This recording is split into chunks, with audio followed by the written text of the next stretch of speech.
पूर्व कैबिनेट मंत्री पीसी शर्मा ने पूर्व मुख्यमंत्री कमलनाथ को लेकर कहा कि कमलनाथ जी को सुनने के लिए लोकसभा में आ रहे हैं, इससे बीजेपी बौखला गई है। साथ ही भाजपा पर ध्यान भटकाने की राजनीति का आरोप भी लगाया है।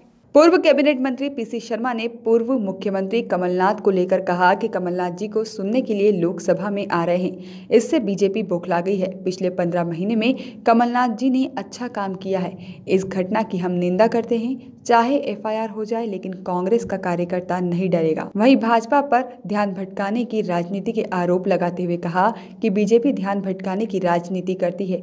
अभी भी रिया और कंगना के मामले में क्या किया है?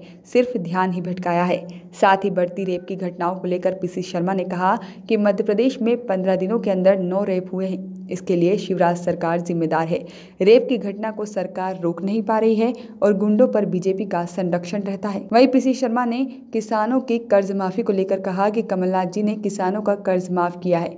नंद कुमार चौहान ने बैठक की थी और बैठक में किसानों ने कहा कि कर्ज माफी हुई है। कि जो सभाएं हो रही हैं, ये मध्य प्रदेश में बहुत दिनों के बाद किसी नेता को सुनने लोग जा रहे हैं, कमलनाथ जी को सुनने जा रहे हैं और एक अट्रैक्शन है उनका आज मध्य प्रदेश के अंदर। बाकी जो बीजेपी की सभाएं हो रही हैं, ट्रकों से और गाड़ियों से ढोया जाता है उसमें, लेकिन इसमें लोग खुद स्वतः सुनने आ रहे हैं कि इतना अच्छा काम 15 महीने में किया है।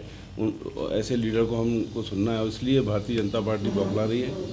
और कल जो अनूपपुर में हुई वही घटना की, जो बिसाहूलाल सिंह जी नोट बांट रहे हैं लोगों को अट्रैक्ट करने के लिए, वोटरों को, उनके साथ वो जिसने पत्थर फेंका है वो युवा था साथ में, और इनका बीजेपी का युवा मोर्चा का है। इसकी जितनी निंदा की जाए कम है। और मैंने कल भी कहा था कि एक जेट सिक्योरिटी कमलनाथ जी को प्रोवाइड करना चाहिए, क्योंकि इस समय हिंसा पे उतारू है भारतीय जनता पार्टी। और नयन तोमर जी ने ग्वालियर में कहा था कि ईंट का जवाब पत्थर से देंगे, तो मैं समझता हूँ कि पत्थरबाजी इनने शुरू कर दी है, इसलिए उसको सिक्योरिटी दी जाए। और चाहे एफआईआर हो जाए, कुछ हो जाए, ये कांग्रेस का कार्यकर्ता और कमलनाथ जी जो हमारे अध्यक्ष, कोई डरने वाले नहीं, पूरी जंग मैदान में लड़ेंगे। और अगर लोग ज़्यादा आ रहे हैं, आपने कोई परमिशन दी और लोग ज़्यादा आ रहे हैं, तो ये प्रशासन और चुनाव आयोग की जिम्मेदारी की उनको रोके। ये सरकार तो वो सरकार है कि पहली बार गोविंदपुरा में दशहरा नहीं मनाया जाएगा। हिंदुस्तान में पहली बार ये शिवराज जी की सरकार मध्य प्रदेश में कोरोना लेके, कि पहले तो मूर्तियों पे आपत्तियां की देवी जी की, गणेश जी की मूर्ति बैठने ही नहीं दी। उधर दशहरे पे लोग लगा दिए कि आप डीजे और बैंड बाजा नहीं ला सकते। मतलब राम बारात निकलेगी हिंदुस्तान के दुनिया में पहली बार, लेकिन बैंड बाजा नहीं होगा। ऐसे राम भक्त हैं ये कि राम बारात निकलेगी लेकिन बैंड बाजा डीजे नहीं होगा। इन सब पे रोक हटाना चाहिए, मेरी मांग है।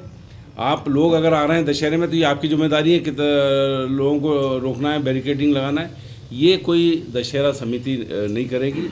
और इसमें डीजे की और बैंड राम बारात के साथ बैंड बाजे की परमिशन दे सरकार, निकाले इसकी गाइडलाइन। और कोई दशहरा देखने आ रहा है, आप आतिशबाजी को अलाउ कर दिया, आपने दशहरे को अलाउ कर दिया, लेकिन ये सब चीज़ें नहीं होंगी, भीड़ नहीं आना चाहिए। ये कैसे रोकेगा कोई? अरे रावण को मरते हुए सब देखना चाहते हैं, रावण मर रहा है, देखने आएंगे लोग, तो रोको आप। ये किस ओर जा रहे हैं? ये रावण राज की तरफ जा रहे हैं, ये राम राज की तरफ जा रहे हैं? ये सब क्वेश्चंस हैं। मैं समझता हूँ कि ये सॉल्व करना चाहिए सरकार को। हाथरस मामले में कांग्रेस कर रही है, जातियों में लड़ाई करके दंगाइयों को भड़का रही है।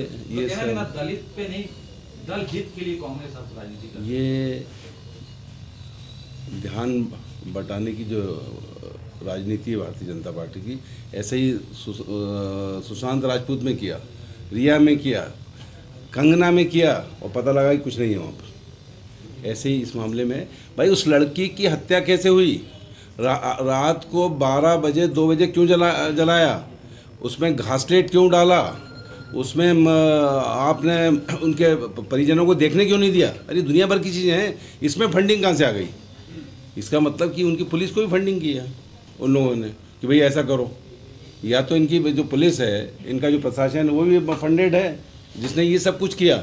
ये सब का जवाब कौन देगा? वो दलित लड़की थी, बाकी जो हुआ, लेकिन इसका जवाब क्यों नहीं आने दिया? वहाँ पे राहुल गांधी और प्रियंका गांधी वो खुद गए वहाँ लाठियों के बीच में।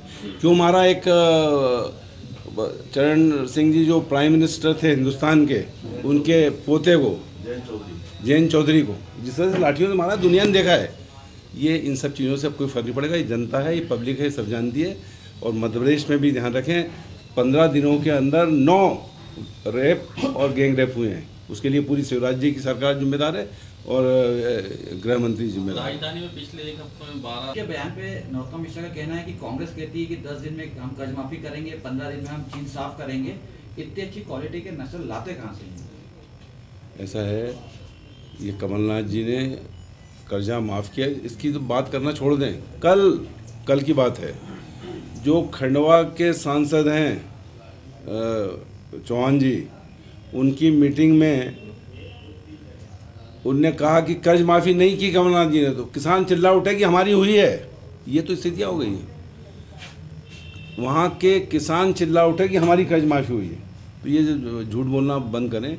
11,500 करोड़ का 27 लाख किसानों का 51 जिलों में, ये कमल पटेल कृषि मंत्री ने जवाब विधानसभा में दिया है। कितना झूठ बोलेंगे? ठीक, नमस्कार। बढ़ते जा रहे हैं, 4 दिन पहले 4 थे, अब 12 हो गए। अशोका गार्डन, आपका बैरागढ़, और उसके पहले स्टेशन पे ये लगातार रेप और गैंगरेप हो रही। सरकार रोक नहीं पा रही है, पूरी पुलिस हाथ पे हाथ रख के बैठी है, क्योंकि गुंडे बदमाशों को इनका प्रश्रय रहता है, इनका समर्थन रहता है, इसलिए कोई पुलिस से और प्रशासन से डर नहीं रहा है।